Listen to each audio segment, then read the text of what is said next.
Bonjour à tous. La paracha de cette semaine s'appelle Vayeshev, qui veut dire Yaakov est parti s'installer dans la terre de Canaan, en commençant par les rêves de Joseph, qui a ces rêves bizarres dans lesquels il voit ses parents, ses frères se prosterner à lui.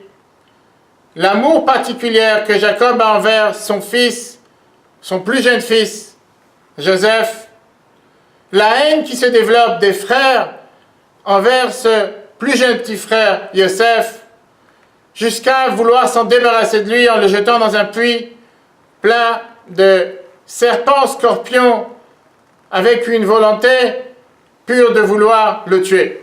Ruben, c'est lui qui a proposé l'idée de ne pas le tuer, mais à la place le jeter dans ce puits.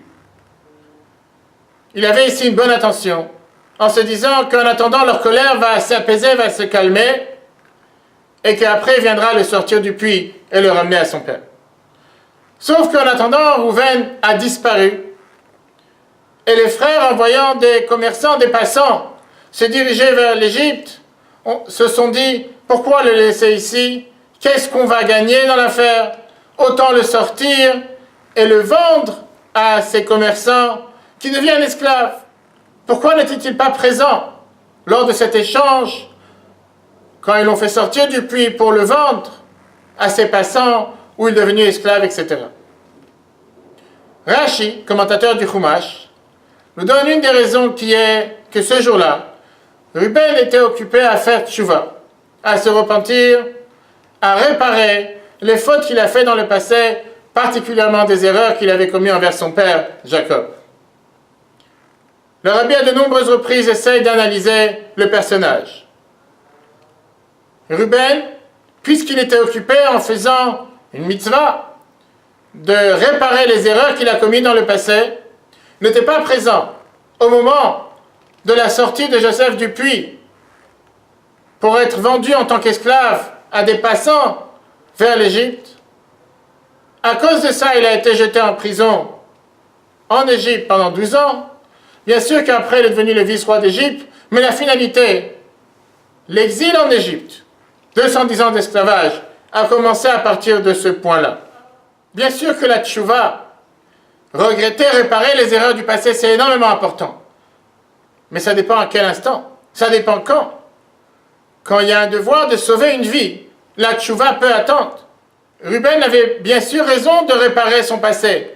Mais est-ce que c'était le moment approprié? Est-ce que maintenant, où il y a un danger pour son frère qui risque de mourir, ou à cause de ses frères qui ont cette haine et jalousie envers lui, ou à cause du fait qu'il est dans un puits plein de serpents et scorpions, ou par n'importe quel autre risque qui peut lui arriver, est-ce maintenant le moment de faire tchouva? N'est-ce pas le moment d'agir et plus tard réparer les erreurs qu'il a commises dans le passé? Cette semaine, nous célébrons le Yud-Tet Kislev, le Rosh Hashanah de la Chassidoute, le jour où l'Admour Hazaken, le Rabbi Shneur Zalman, le premier rabbi de Chabad, le fondateur de la Chassidoute Chabad, a été libéré des prisons tsaristes en Russie en 1798, il y a tout juste 218 ans. Une des histoires que le rabbi raconta de nombreuses reprises. Dans la maison où vivait l'Admour Hazaken, il vivait ensemble avec son fils, le rabbi Dovber, connu sous le nom du Admour HaEmtsaï. Rabbi Dovber, quand il était en pleine étude, rien au monde ne pouvait le déconcentrer.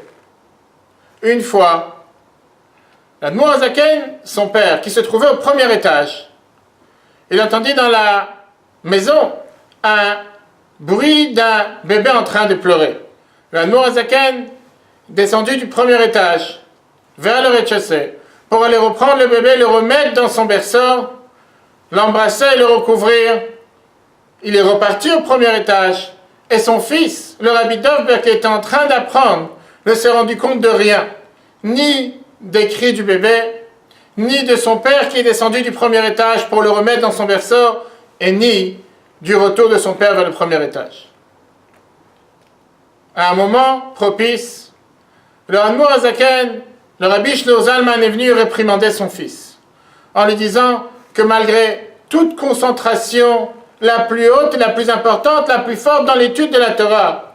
On ne peut jamais être sourd au cri d'un bébé qui pleure. Quel parallèle avec la paracha? Que ce soit dans l'histoire de Ruben, en train de regretter, réparer, faire tchouva sur son passé, qui est une très grande mitzvah, ou que ce soit dans l'histoire du Admor Hazaken, quand son fils est tellement concentré dans l'étude de la Torah qu'il ne peut pas se distraire de n'importe quel bruit, même si c'est un bébé qui pleure. Vient le Rabbi nous donner l'enseignement que quoi qu'il arrive, même si nous sommes occupés avec la plus grande mitzvah, ne jamais être sourd au cri d'un enfant qui pleure. Ne jamais être sourd au cri, à un appel à l'aide d'un frère ou d'une sœur juive qui vient et qui nous demande de l'aide matériellement ou spirituellement. Toujours être présent pour l'autre. Toujours être présent pour agir, pour secourir quelqu'un qui est dans le besoin. Si c'est pour lui enseigner comment faire une mitzvah, si c'est pour lui enseigner comment avancer dans la Torah et les mitzvahs, si c'est pour lui montrer le bon chemin, si c'est pour juste être à l'écoute, en faisant attention à être attentif, écouter n'importe quel cri de n'importe quel enfant qui pleure, matériellement ou spirituellement, en étant présent pour lui, on méritera que Dieu soit présent pour nous, avec une parfaite santé, une réussite dans tout ce que nous avons besoin, matériellement et spirituellement. Chag Sameach, puisque c'est Rosh Hashanah de la Chassidoute, que nous soyons tous inscrits et scellés dans le chemin de la vie, dans le chemin de la Torah et dans le chemin de la Chassidoute. Bonne journée à tous et à la semaine prochaine.